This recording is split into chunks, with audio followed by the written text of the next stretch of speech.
तो दोस्तों आज हम एक बार फिर से आपके लिए एक कमाल की सीरीज लेके आए हैं। बस आप चैनल को अभी के भी सब्सक्राइब करके बेल आइकन भी आप प्रेस कर लीजिए ताकि आपको अगले एपिसोड का आपको नोटिफिकेशन आता रहे। तो कहानी की शुरुआत में डेकुलिन के लिए बहुत ज्यादा बुरी रात थी, क्योंकि इस रात जो उसको मारने वाला था वो उसका करीबी था। डेकुलिन ने ये कभी भी नहीं सोचा था कि ये लड़की मुझे मारेगी। इस लड़की का ये अटेंशन था कि मैं डेकुलिन को खत्म करूंगी, लेकिन डेकुलिन मरते समय में भी उस लड़की को घूर रहा था और अपने मन में सोच रहा था कि ये लड़की अभी भी कितनी ज्यादा खूबसूरत लग रही है। तो फिर यही डेकुलिन के आखिरी वर्ड होते हैं। तो फिर वहां पे डेकुलिन की डेथ हो जाती है। तो फिर डेथ के बाद तभी एक नोटिफिकेशन आता है। तभी फिर यहाँ पे लिखा होता है कि एंगेजमेंट ब्रेकिंग, रिक्वायरमेंट डेकुलिन डेथ, यानी कि इस मिशन को कंप्लीट करने के लिए डेकुलिन की डेथ जरूरी थी। तो फिर हमें यहाँ पता चलता है कि ये एक गेम होता है जो कि उजिन खेल रहा होता है, लेकिन इस गेम के अंदर एक ग्लिच था जिसको वो सॉल्व करने के लिए अपने ऑफिस में घंटों घंटों तक बैठता था। उजिन का पूरा नाम है एम उजिन, जो कि गेम का डेवलपर है। जिस कंपनी में वो काम करता है उसका नाम है रियो। सिर्फ और सिर्फ यही ऐसी कंपनी है जो कि कोई भी गेम रिलीज करती है तो वो हिट हो जाती है। तो फिर जो उजिन होता है, जो वो गेम को फिक्स कर रहा होता है, वो बिल्कुल एक नई गेम होती है। ये गेम अभी रिलीज होने वाला था और ये गेम एक सुपर हिट होगा, क्योंकि ये गेम ऐसी यूनिकनेस से बना है जो कि प्लेयर के डिसीजन से काम करता है। जिस तरह प्लेयर अपना डिसीजन लेगा उसी तरह गेम में उसका प्लॉट आता रहेगा। बल्कि ये एक गेम नहीं है, बल्कि एक हर कैरेक्टर के पीछे उनकी एक अलग स्टोरी है। इस गेम में कोई भी प्लेयर अपना प्रोफेशन चूज कर सकता है, knight, adventure, devil, devil hunter, noble और किंग को भी। एक प्लेयर इस गेम में कुछ भी कर सकता है। इस तरह की गेम बनाने में काफी मेहनत लगती है। अगर ये गेम एक बार सभी की नजरों में आ गया तो ये कंपनी पैसे की नदियां बहाएगी, लेकिन साथ में एक रिस्क भी है कि अगर ये कंपनी फेल हो गई तो कंपनी को बहुत लॉस झेलना पड़ेगा। तो फिर तभी उजिन एक बार फिर से कैरेक्टर इन्फॉर्मेशन को चेक करता है। उजिन का इतना ओवर टाइम करने की वजह सिर्फ और सिर्फ डेकुलिन कैरेक्टर था।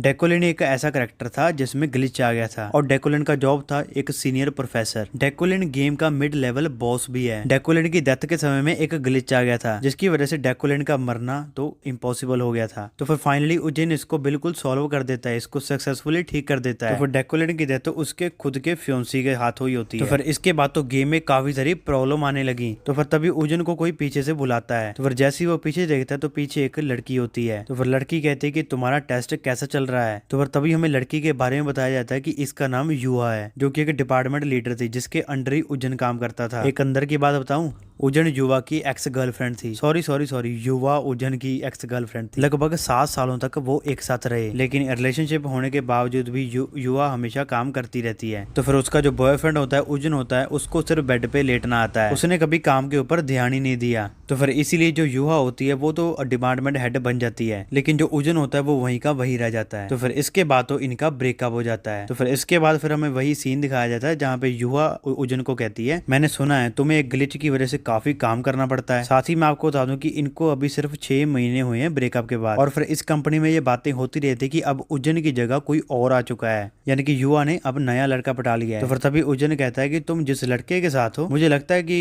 तुम्हारा और उसका काफी अच्छा चल रहा है। तो फिर तभी युवा कहते कि अब ये अफवाह तुम्हारे तक भी पहुंच चुकी है, मुझे लगता है कि अब मैं इसको और नहीं छुपा सकती। युवा के मुंह से ये बात सुन के उज्जैन काफी फ्रस्ट्रेट हो जाता है, लेकिन वो उस टाइम पे भाई कुछ भी नहीं करता। फिर तभी वो कहता है कि मैं विश करता हूँ कि तुम्हारे दोनों के बीच में हमेशा अच्छा रहे शादी होने तक। तो फिर तभी युवा कहती है तुम्हें इतनी ज्यादा परेशानी लेने की कोई जरूरत नहीं है, तुम सिर्फ अपना काम में फोकस करो। अदरवाइज राइटर ने कहा था कि डेकुलिन कैरेक्टर के अंदर कुछ चेंज चाहिए। तो फिर तभी उजन डेकुलिन के कैरेक्टर को देखते हुए कहता है, क्या ये रियल में एक मिड लेवल बॉस है? इसे तो कोई भी प्लेयर आगे आसानी से मार सकता है। डेकुलिन का ऐसा कैरेक्टरिस्टिक है कि वो जितना आगे बढ़ता जाएगा उतना वो पावरफुल होता जाएगा, लेकिन ये सब प्लेयर के डिसीजन के ऊपर डिपेंड करता है। जिस तरह से किसी भी प्लेयर का डिसीजन होगा उसी तरह से इस गेम का डिफिकल्टी रहेगा। तो युवा कहती कि क्या तुम्हें पता है कि ये कैरेक्टर तुम्हारे ऊपर बना है, जिनको इसके बारे में कुछ नहीं पता होता। तो फिर युवा कहती है, क्या तुमने सच में ये बात नोटिस नहीं की कि तुम दोनों एक जैसी लगते हो? तो फिर तभी उज्जैन कहता है कि मैं राइटर को सिर्फ और सिर्फ एक ही बार मिला हूँ, एक ही बार में वो मुझे अच्छे तरीके से कैसे जान सकता है? तो फिर युवा कहती है, इसीलिए मैं सबसे पहले जब भी मैं गेम खेलती हूँ तब मैं सबसे पहले डेकुलिन को ही खत्म करती हूँ, ताकि वो मेरे लिए कोई मुसीबत खड़ी ना कर सके, क्योंकि तुम दोनों की पर्सनालिटी मेरे हिसाब से सिमिलर ही है।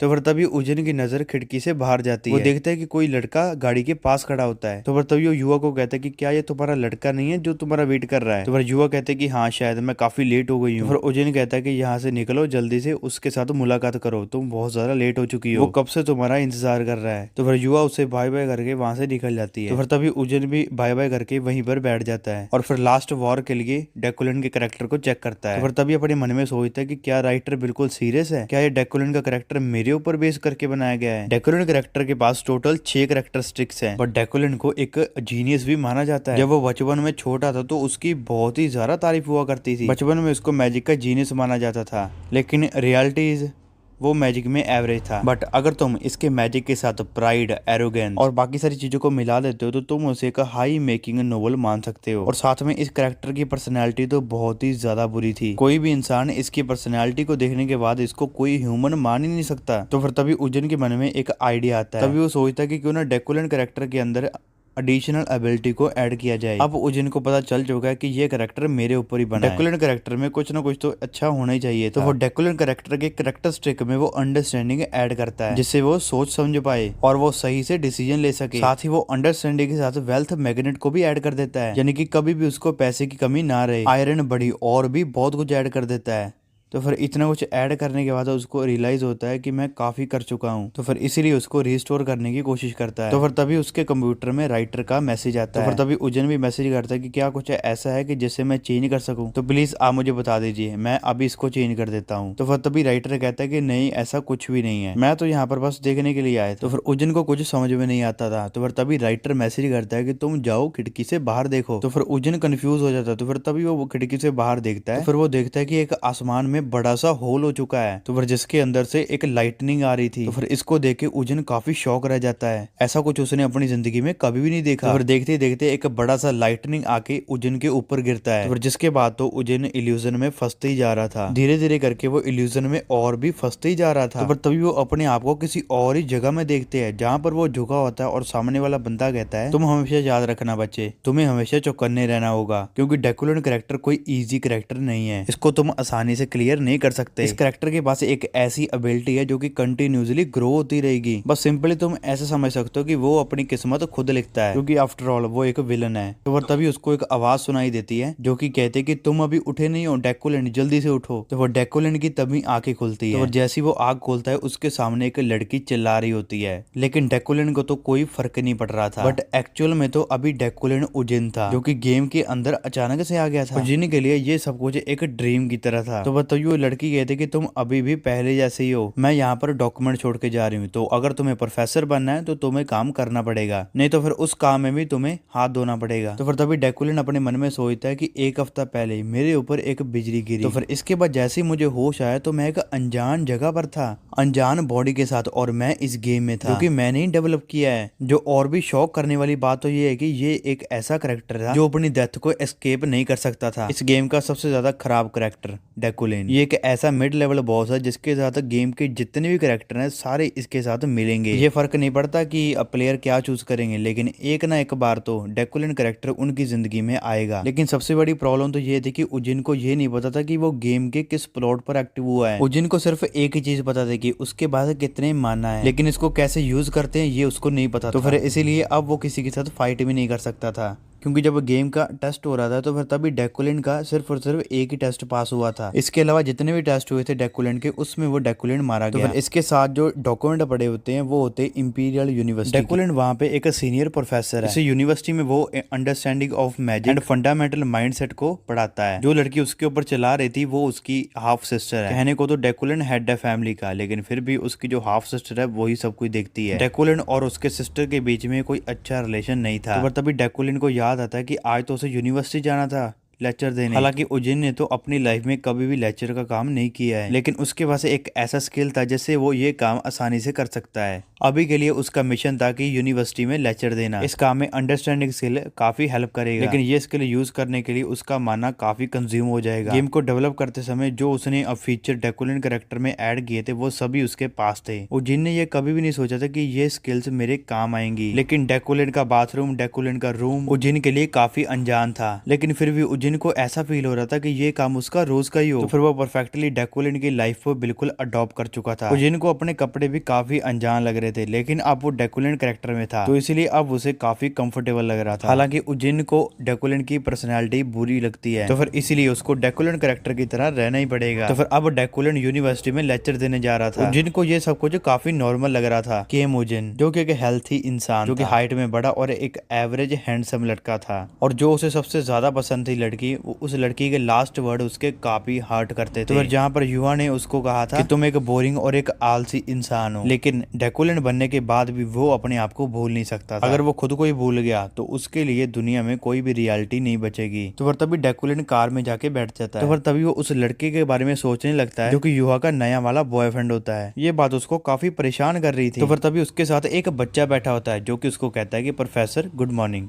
और आज का लेक्चर ये रहा। मेरे हिसाब से ये डेकुलिन का असिस्टेंट है। तो वो डेकुलिन को यूनिवर्सिटी में जो भी स्पीच देनी थी, जो भी लेक्चर देना था, वो वहाँ पे सब कुछ लिखा होता है, जिसको सिर्फ डेकुलिन याद करके अच्छे से बिल्कुल यूनिवर्सिटी में ये लेक्चर दे सकता है। तो फिर तभी डेकुलिन पूरा पेज पढ़ के उस लड़के की तारीफ करता है। तो फिर वो कहता है कि गुड वर्क। तो फिर वहाँ पे गाड़ी का ड्राइवर, वहाँ पे जो बच्चा, इतना ज्यादा शौक रह जाता है कि मैं आपको क्या ही बताऊं, क्योंकि डेकुलिन के मुंह से तुम किसी के लिए भी कभी भी तारीफ नहीं सुन सकते। और ये बात डेकुलिन को भी हजम नहीं हो रही थी, क्योंकि वो डेकुलिन है ही नहीं, वो उजिन है। तो फिर जैसे ही वो किसी की तारीफ करता है वो अनकंफर्टेबल हो जाता है, इसीलिए तारीफ करना डेकुलिन के नेचर के खिलाफ है। तो फिर कुछ ही टाइम के बाद डेकुलिन यूनिवर्सिटी में पहुंच जाता है। तो फिर तभी रोटेट डेकुलिन को हॉल के अंदर ले जाता है, जहाँ पर काफी सारे स्टूडेंट वहाँ पे आ चुके थे। तो वो बातें करते कि मैं फाइनली अब सीनियर प्रोफेसर डेकुलिन की बातें सुनूंगा, जो कि एक जीनियस माना जाता है अपनी जनरेशन का। मैंने तो ये भी सुना कि जब वो बहुत ज्यादा छोटे थे तो वो एक अच्छे म्यूजिशियन बन गए थे। तो फिर तभी डेकुलिन हॉल के अंदर आते हुए कहता है कि अटेंशन, मेरा नाम डेकुलिन बुकलाइन है और ये लेक्चरर को मैं एक सीनियर प्रोफेसर मैजिक टावर की तरह अटेंड करने वाला। तो फिर हम क्लास को स्टार्ट करते हैं। तो फिर तभी वहाँ पे जो कितने भी स्टूडेंट बैठे होते हैं, उनमें से जो लड़कियां होती हैं वो डेकुलिन के ऊपर फिदा हो जाती हैं, क्योंकि वो विलन के साथ साथ बहुत ही ज्यादा हैंडसम भी था। लेकिन वहाँ पे एक ऐसी लड़की थी जो कि डेकुलिन को बिल्कुल भी पसंद नहीं करती थी। तो फिर वो लड़की अपने मन में सोचने लगती है कि फाइनली हम मिल चुके हैं,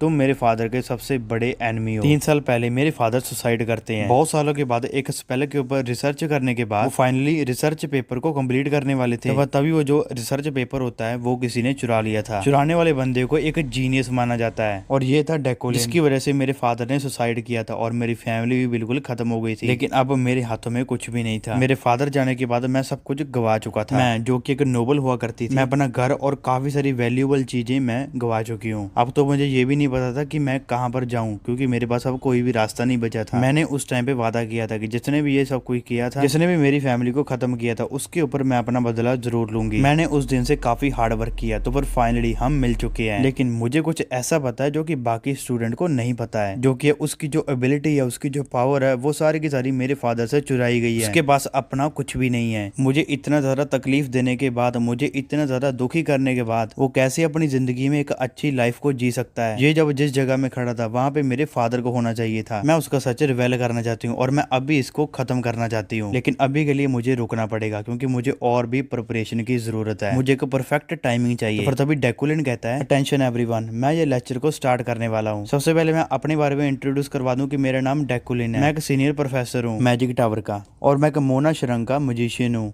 जो कि एलिमेंट्स के ऊपर रूल करने की कैपेबिलिटी रखता है। मैं ये पक्का श्योर हूँ कि आज ये तुम्हारा एक स्पेशल लेक्चर होने वाला है। तुम सभी को कुछ ना कुछ तो मैजिक के बारे में पता ही होगा, लेकिन मैजिक 3 प्रॉपर्टीज और 9 कैटेगरीज में डिवाइड हुआ है। इसका 3 में से जो सबसे पहला प्रॉपर्टीज है वो फाउंडेशन ऑफ मैजिक, और फिर दूसरे में फिजिकल मेक ऑफ, और फिर तीसरा मटेरियल द मीडियम। बात रही कैटेगरी, तो यहाँ पर 9 कैटेगरी है। सानी, spiritual, destruction, sport, manipulation, ductility, इंचार्टमेंट, harmonium and आखिरी में स्पेशलाइजेशन। तो फिर ऐसे ही डेकुलिन लेक्चर देता जाता है। तो तभी वो अपने मन में सोचता है कि ये ऐसा लेक्चर नहीं है जो कि मैंने सोचा था। मैं तो एक ऐसे सब्जेक्ट को पढ़ा रहा था जिसके बारे में मुझे कुछ भी नहीं पता। तो मैं ऐसे भी कह सकता हूँ कि मैं सिर्फ और सिर्फ एक बुक को रीड कर रहा हूँ, और मेरी अंडरस्टैंड स्किल की वजह से मुझे काफी फायदा भी हो रहा है। सभी का टेंशन मेरे ऊपर ही है, लेकिन फिर भी एक ही स्किल होने की वजह से मुझे इन लोगों से कोई फर्क नहीं पड़ता। स्टेज पे खड़ा होने के बाद भी मैं नर्वस नहीं हो रहा, मुझे यहाँ पे और भी नेचुरल फील हो रहा है। डेकुलिन का कैरेक्टरिस्टिक एक्चुअल में उसको एक सूटेबल एजुकेटेड बंदा भी बनाता है। और तभी वो लेक्चर को कंटिन्यू करते हुए कहता है तुम माना को बहुत ही डिफरेंट मेथड से यूज कर सकते हो। ये तुम्हारा बॉडी पार्ट के ऊपर डिपेंड करता है, तुम किस बॉडी पार्ट से माना को यूज करते हो। जनरली बताऊं तो सभी मैजिशियन अपने माना को अपने ब्रेन के अंदर स्टोर करके रखते हैं, जहाँ पे बहुत ही इजी हो जाता है उनको स्पेल करना। लेकिन नाइट्स अपने हार्ट के अंदर माना को स्टोर करते हैं, और सिर्फ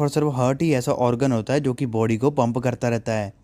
और लास्ट में फाइनली यहाँ पर भी माना को स्टोर किया जाता है। ये एक मोस्ट इफेक्टिव वे है माना को स्टोर करने का। ये तुम्हें इंटरनली और एक्सटर्नली दोनों टाइप से फायदा देगा। मैं सिंपली ये कहने की कोशिश कर रहा हूँ हार्ड वर्क इंपॉर्टेंट है, लेकिन उसके साथ साथ तुम्हारा टैलेंट और साथ में क्वालिटी भी डिपेंड करती है। बस तुम ज्यादा से ज्यादा अपनी स्टडी पे फोकस करते रहना। तो तभी उज्जैन अपने मन में सोचता है ये एक बहुत ही खराब एडवाइस है। अगर मेरी जगह डेकुलिन होता कभी भी इस तरीके से बात नहीं करता। डेकुलिन इतना टैलेंटेड करेक्टर भी नहीं है। डेकुलिन का करंट माना 3375, लेकिन यहाँ पर एक ऐसा करेक्टर है जिसका माना 3000 से स्टार्ट होता है। डेकुलिन को यहाँ पर लेक्चर देने के बजाय यहाँ पर बैठ के सुनना चाहिए था। मुझे तो खुद को देख के ही हंसी आ रही है। तो फिर तभी डेकुलिन वहाँ पे लेक्चर को खत्म कर देता। तो फिर उसके बाद फिर वो लास्ट लाइन बोलने के लिए काफी हेजिटेट होता है, क्योंकि डेकुलिन ऐसा कुछ कभी भी नहीं कहता, क्योंकि इसकी बॉडी में अभी तो उज्जैन है। तो फिर इसीलिए डेकुलिन अभी कहता है अगर किसी का क्वेश्चन है तो आप मुझसे पूछ सकते हो। लेकिन कोई डेकुलिन को क्वेश्चन पूछने के लिए तैयार ही नहीं था। तो फिर डेकुलिन के लिए काफी इजी हो जाता है इस सिचुएशन को हैंडल करने के। तो फिर डेकुलिन तभी ये कहने ही वाला था कि अगर किसी के पास क्वेश्चन नहीं है तो हम इस लेक्चर को खत्म कर देते हैं। तो फिर जैसे ही वो कहने लगता है तो फिर तभी एक लड़की खड़ी होती है, प्रोफेसर डेकुलिन। यहाँ पर एक मिस्ट्री स्पेल को डिटेक्ट किया गया है लास्ट नाइट डोरमेट्री में, और कुछ लोग तो वो स्पेल को डेविल स्पेल भी कह रहे हैं, जबकि आप तो एक जीनियस हो स्पेल के मामले में। इसमें आपकी क्या राय है? तो फिर डेकुलिन कहता है कि क्या तुम रियली में मैजिक टावर का पार्ट हो? तो फिर स्टूडेंट कहता है कि आपका मतलब क्या है? तो फिर तभी डेकुलिन कहता है कि अगर तुम मैजिक टावर का पार्ट हो तो तुम्हें बेसिक मैनर सीखने की जरूरत है। एक ऐसा बच्चा जो कि मैजिक टावर में तो आ चुका है, लेकिन उसके जो मैनर्स है वो एक छोटे बच्चे की तरह है। और दूसरी साइड में डेकुलिन है जिसको जाना था वहां से, क्योंकि अभी डेकुलिन के पास सिर्फ और सिर्फ 2000 माना ही बचा हुआ था 3000 से, क्योंकि जो उसका अंडरस्टैंडिंग स्किल था वो उसका 1300 माना कंज्यूम कर बैठा था। और फिर क्लास के जितने भी वहाँ पे स्टूडेंट बैठे होते हैं तो फिर स्टूडेंट भाई उस लड़की के ऊपर हंसने लग जाते हैं। तो फिर तभी वो लड़की वहां पे रुकती नहीं है। ये लोग बोल रहे हैं कि ये एक नकली स्पेल है, लेकिन मैं बिलीव करता हूँ कि आप इतने तो कैपेबल हैं कि आप इस स्पेल की कैटेगरी तो बता सकते हो। तो फिर तभी वो स्पेल को अपने हाथों से क्रिएट करती है। तो स्पेल को क्रिएट करने के बाद वो फिर डेकुलिन को कहते हैं कि प्रोफेसर